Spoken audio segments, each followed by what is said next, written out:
Hi everyone, today I'm going to do a video on 10 questions I get asked about the MBA.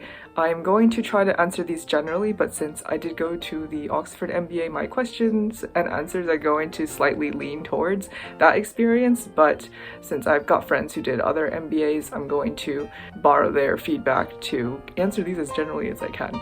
Number 1, what was the coursework like? The coursework was quite reading heavy, minus accounting and business finance, which were more calculation heavy. But in most courses, we had case studies to read a couple of days before and maybe answer some questions on our own. In the class time, we would come together to discuss the case, what were the results or the consequences of this decision made by Google, for example. I know a lot of people don't come from business backgrounds. Don't be intimidated, because in my accounting course, I think about 4 out of 25 people actually were accountants or did finance in their work. So lean on each other and you will never feel too lost. Number 2, what were your favorite courses? My favorite courses, I took a lot of courses in a short amount of time, so forgive me if I've forgotten some things. But one of my favorite courses was strategy. It's the quintessential business course, which has all of the frameworks that you would expect to learn in a business school, like what are the 5 forces to stave off competition. My other favorite course, it was analytics, I would say, just because we had a really good professor that taught stats in sort of a business applied way, in a very intuitive way. Number 3, do I need to start recruiting right away, like the second I step foot into the business school? Don't get pressured into recruiting when you don't feel ready. There are people who know exactly what they want to do the second they get into the MBA program, and they will start networking and doing case interviews. But for those of you who don't know exactly what to get into, don't fret. There is a lot of time for you to meet people. Even a few months into the program, you would have met a lot of people and some really good contacts that you can tap into during the later recruiting seasons. But in my program, I'd say only about a handful of 300 or so people had full-time offers by spring, which is when a lot of MBAs start freaking out. But yeah, we didn't have that many people with full-time offers until a couple months after the MBA. Take your time to figure out what you want to do. Number 4, what did you think about the MBA? This is a pretty loaded question, so I'm going to try to answer concisely. And I would say the MBA is not a very technical master's program, so you will learn a surface level or introductory level to all of the different courses you take. After accounting, you're not going to be an expert in accounting. You will be familiar with some things on a balance sheet. I wouldn't say by a long shot I'm a master or expert in anything after the MBA. On the other hand of the MBA, I think the networking opportunities is something you would not get outside of the MBA. It is quite an interesting atmosphere where you get to meet so many people from all over the world and doing careers you never even heard of, which I think was probably the most valuable takeaway I got out of the MBA. Number 5, what are the career prospects like after the MBA? I do think the MBA prepares you to take on strategic or marketing roles and kind of generalist like business development roles. So those are the ones that people are the most successful getting into, or the ones who have finance backgrounds find it quite easy to get into a higher position in the same industry. The career prospects do look good with that brand name if you did go to a brand name university for your MBA. So you might get an interview that you wouldn't have gotten before, and that's what I experienced. I don't think that you get handed jobs though. I've got a lot of rejections and had to study a lot for my interviews. So it's not all in the bag once you come out of the MBA. Most jobs are still looking for your previous work experience. Number 6, can I settle in the UK after the MBA? This is a Oxford-leaning question. The answer for people who do an MBA in the UK is now yes. There is a graduate route visa which allows anyone who did, I think, any master's program in the UK to remain in the country for 2 years, regardless of whether they have a job or not, because they are trying to retain talent post-Brexit.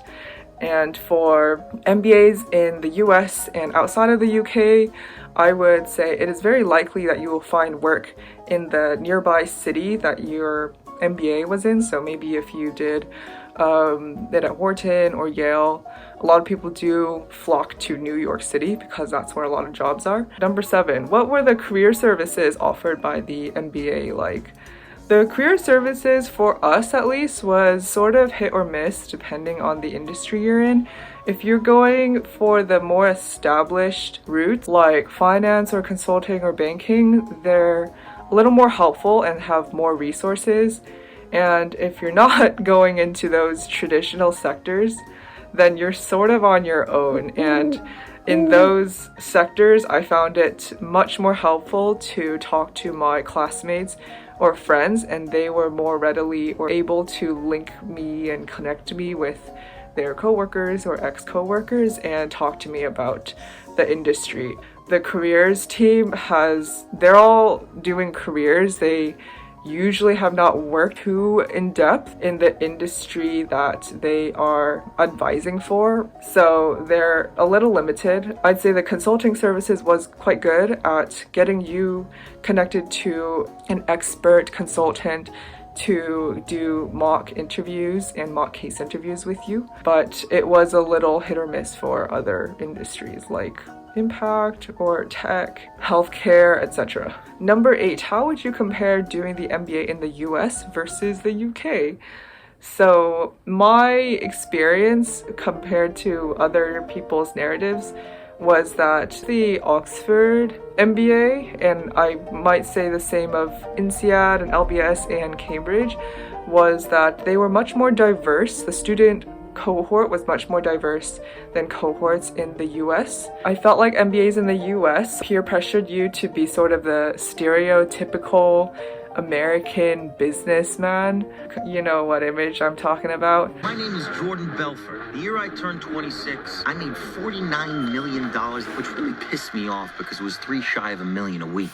It felt like there were a few stereotypical personas you had to become, and in the UK and in the Oxford MBA, I felt like it was so diverse that that pressure didn't exist because there was no one cookie cutter MBA since everyone was from everywhere. I also do know that my MBA was cheaper, so it was £60,000 or 80,000 USD for a year.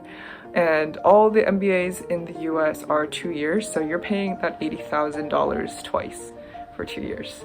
I know that even though you're in a UK program, a lot of the cases and a lot of professors do teach in an Americanized style. So a lot of our cases were taken from Harvard Business School and they were about American companies, which is the reality of business schools because the MBA is an American invention. It started in the US, so naturally the MBA is quite American-centric.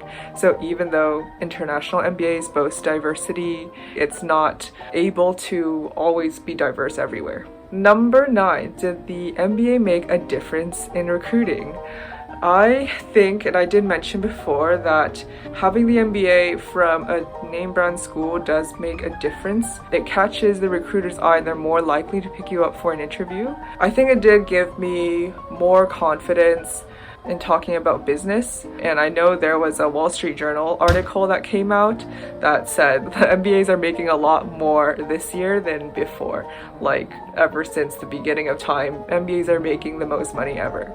I don't think that we had MBA reserved spots for internships, but there were a lot of companies, especially the top corporations, that look for MBA interns during the summer. And number 10, is it hard to do a career switch? So the careers team likes to call this thing called the triple hop, which is changing your job role, your industry, and your location, and it's notoriously made to sound impossible. I don't like to use the word impossible because nothing is formulaic in business. I do think it is hard to do all of those 3 switches at once. That is just because recruiters are just looking for like the perfect ideal candidate, and it's hard to do that when you're trying to change all 3 things. So much easier to change one at a time. And I would just say that it will take a little longer, but it's not impossible. It might be easier to change one at a time, like location, for example. There is reason to be optimistic to do a career switch, but do study a lot and study for those interviews. That is all I have today. I hope that was helpful, and the sun is going down now, so I'm going to end this video. Bye everyone.